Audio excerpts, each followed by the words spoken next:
Good morning, everybody, or good afternoon, good evening, wherever you are in this wonderful world. My name is Dirk. Welcome to Monday Market Movers, where we want to look at the week ahead in trading. And my God, this has been quite a weekend, right? Waking up to Bitcoin being over 41,000 this morning.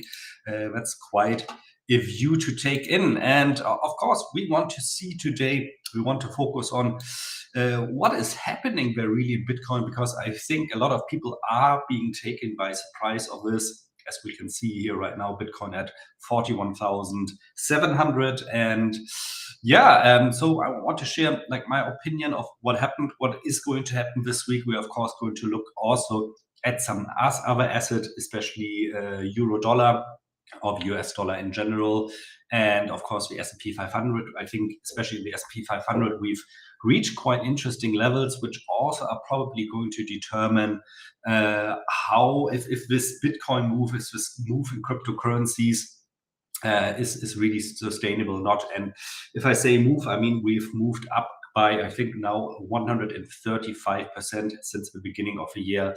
Really crazy. And let's see how far this can go, and let's look at some potential levels where maybe price also could reverse again.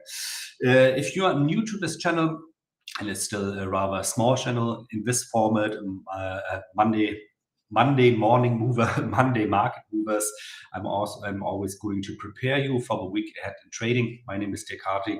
I've been a professional trader and investor for 25 years now. Since 1998, I earned my money obviously with trading, with long-term investing, and mid-term option trading. So later on, we are going to look at our demo option portfolio again, which we started building up 2 weeks ago. We want to have a look how our options positions were developed. It was quite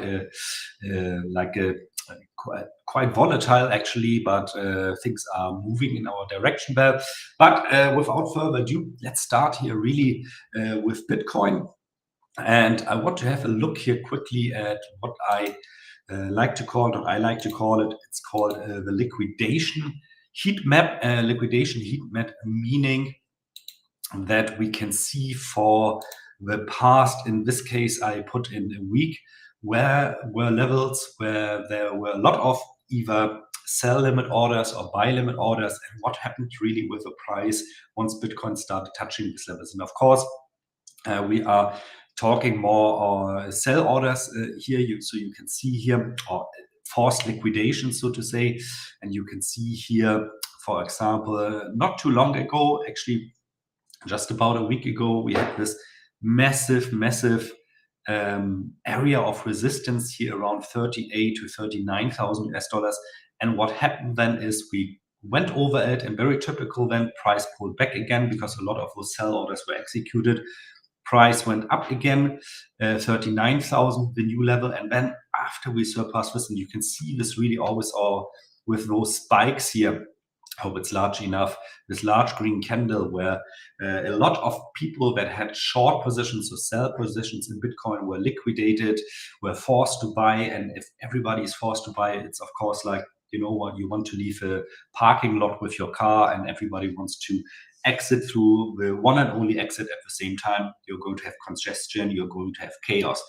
And this is what we saw here also. Now, what I find very interesting moving forward is, and I think this is also very prominent to see if we look here really at the long-term chart, 1 year of the liquidation heat map, is that moving upwards here now between 40 and 49,000 US dollars, there's not so much order going on. So it's a little bit like the bears have capitulated a little bit. That they don't dare to enter the market again. And I wonder what this is going to do to the price of Bitcoin in the next couple of days and weeks. Sip of coffee here. We saw in total within the last 24 hours, 200 million US dollars in liquidation. Most of them, with the exception at Bitfinex, were short orders or short positions that were liquidated, of course. Like I said, 200 million. not too much. Actually, we've seen more, but it's also not small. Binance here, we had 81 million, almost 82 million US dollars in short liquidations. This is really crazy. So a lot of people there were really caught at the wrong act. And this is kind of prominent, actually, in my opinion, since mid of October, that we've seen here mid of October. We were here still in this region below 30,000, where we had this massive area of resistance around 28,800.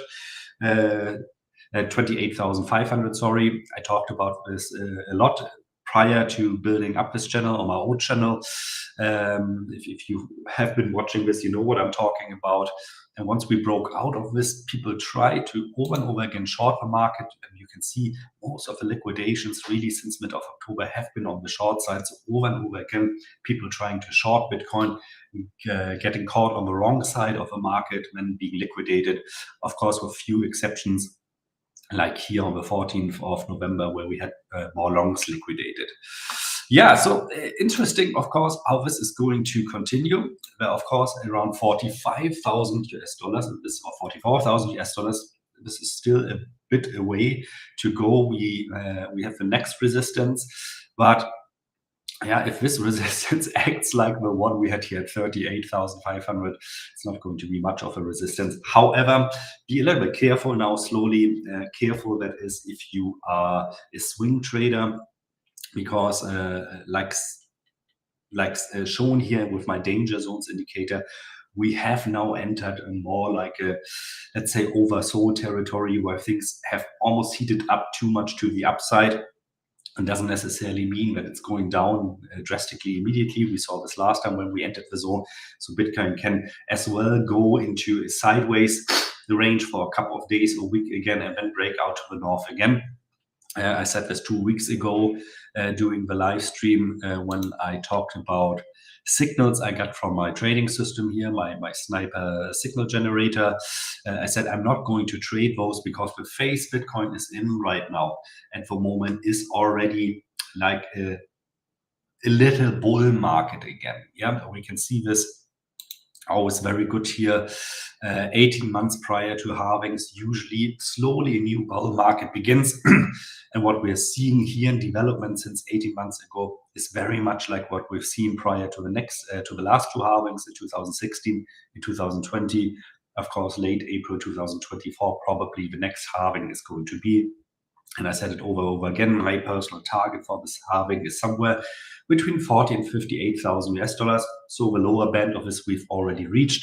However, be also aware, and you can see this prior to 2020, for example, that we also will have sometimes phases where the market goes a bit lower again. This was not the case prior to 2016, but it's a possibility, guys. So it's not a one-way road where we are going probably through now to 60 or 70,000 US dollars, like you are sometimes reading again on social media, like everybody's becoming very euphoric again. You want to take it with a grain of salt. If you are a long-term investor like I am in Bitcoin, you don't really care. I've built up my backs, started building them up below 30,000 US dollars. Actually, I think my best buy was around 16,000 US dollars, where I've been building up risk on positions for over a year now. And yeah, it makes me pretty optimistic. I mean, normally the real bull run begins after the halving, but we've seen already quite some nice movements before that, and kind of what we see here, these fractals resemble more of what we saw prior to 2016 than 2020. Excuse me. Good. Yeah, let's have a look at a couple of other assets. Primarily, let's first have a look here, Bitcoin dominance, which shows us also what the market phase is at the moment. So this is a Bitcoin market phase. Probably 2 weeks, a week, 2 weeks down the road, we're going to have a bit of altcoins performing better again. It would be very natural, but all in all, Bitcoin dominance is building up, and I don't see why it should go down. Guys, we have the ETFs waiting. There's probably institutional money flushing into the system then, and this institutional money is more going to flood into Bitcoin than into altcoins, in my humble opinion, because I don't think an Ethereum ETF is going to be green lighted by the SEC at the same time like a Bitcoin ETF. But let's have a quick look here at the S&P 500, and this is interesting now at the moment because we are at this long-term resistance here, where I last time sold. Some of the older viewers might remember here, I said 2,580 to 2,620 is hard to overcome at the moment. I'm not so sure if this is going to happen again. So if we are going to be deflected here by this zone again to go down to this area of 4,300 again, things are also a bit too much heated up at the moment, in my opinion. But the next days are going to be quite interesting here. So it's really important now that the S&P 500 tries to stay over 4,580. And if this is the case, and we really go up then to, let's say, 4,700 or 4,800, well, we're going to notice this also in Bitcoin, because the two move along pretty much at the same pace and rate. With Bitcoin, of course, when it's bullish, outperforming the S&P 500, in bear markets the other way around. And this, if we hold onto this line really this week, I think this is highly dependent on. Let me quickly go back here. Hold on, guys. Dependent on what the outcome of the so-called non-farm payrolls is going to be on Friday, December 8th here. Job market data from the USA coming out again. Very important. Still, the Fed wants a weaker job market. So they have all the reasons then on December 13th to keep interest rates stable, which is what the market is expecting at the moment. So there shouldn't be many surprises. It's going to be interesting today at 4 p.m. the JOLTS job opening. They are going to give us an indication whether the non-farm payrolls on Friday are going to be better or worse. For like last time, for example, we had those coming out. We could see, because the JOLTS job openings deviated already very much from the forecast. So if this forecast is not hit, and let's say we have like 10 million new jobs, or maybe just 8 million new jobs, for sure we're going to have a big deviation also in the non-farm payrolls, giving us the chance then to build up some nice positions. We're going to have a live stream also for this on Friday, of course. So be sure to subscribe and leave a like. And so you don't want to miss out on this. It's going to be exciting again. Last but not least, quick look here at euro dollar, which has been deflected here by the 110, which has been returning now actually to its trading range here around 108 to 109. As you guys know, probably we have options position there. We made a so-called straddle. Oh, what's that? It's not loading here. Let me reload it quickly. Here we go. So we have we sold a put 108 strike. We sold a call 111 strike. So we are betting that until 20th of December, euro dollar is going to stay between those areas. So far, everything good here. We have our Microsoft short call that we did. Microsoft also coming down, and this was built up based on these indications here by my trading system. And this is also a good example why I like to trade options, because you see I built them up here around 367, the short calls. If I would have taken the directional trade here, meaning short sell Microsoft, this position would have been underwater already. But with the help of options, you know, I'm not so reliable on the timing of the market. Good.